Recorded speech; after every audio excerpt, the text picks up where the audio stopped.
One night, Henry and Gordon were alone with James. Although the Fat Controller was beginning to think well of him, whenever a chance came, the other engines would talk of nothing but bootlaces. "Remember the time one had to be used to get you out of trouble, James?" they would tease. James tried to get his own back, talking about engines who got shut up in tunnels and stuck on hills. But they wouldn't listen. "You talk too much, little James," said Gordon. "A fine, strong engine like me has something to talk about. I'm the only engine who can pull the express. When I'm not there, they need two engines. Think of that. I've pulled expresses for years and have never once lost my way. I seem to know the right line by instinct." Every wise engine knows, of course, that the signalman works the points to make engines run on the right lines. But Gordon was so proud he had forgotten. "Wake up, James," said Gordon next morning. "It's nearly time for the express." "What are you doing? Odd jobs?" "Oh, well, we all have to begin somewhere, don't we?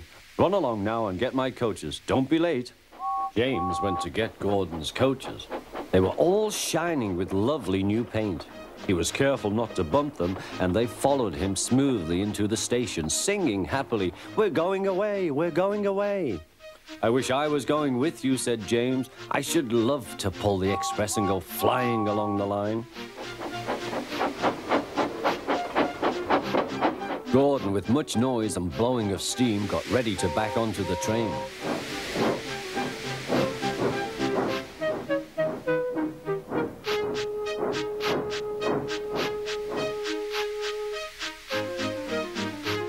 The Fat Controller was on the train with other important people, and as soon as they heard the guard's whistle, Gordon started. Look at me now," he puffed, and the coaches glided after him. "Poop, poop, poop, poop, poop. Goodbye, little James. See you tomorrow."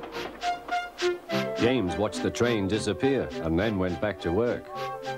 He pushed some trucks into their proper sidings and went to fetch the coaches for another train. James had just brought the coaches to the platform when he heard a mournful noise. There was Gordon trying to sidle into the station without being noticed. "Hello, Gordon. Is it tomorrow?" asked James. Gordon didn't answer. He just let off steam feebly. "Did you lose your way, Gordon?" said James. "No, it was lost for me. I was switched off the main line onto the loop. I had to go all round and back again." "Perhaps it was instinct," said James. Meanwhile, all the passengers hurried to the booking office. "We want our money back," they shouted. But the Fat Controller climbed on a trolley and blew the guard's whistle so loudly that they all stopped to look at him. Then he promised them a new train at once.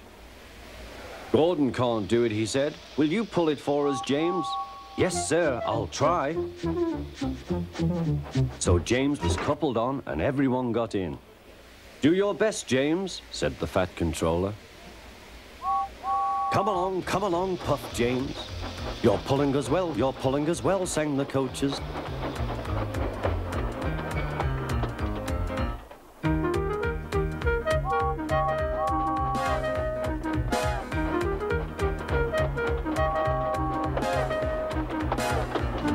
Bridges and stations flashed by, the passengers cheered, and they soon reached the station.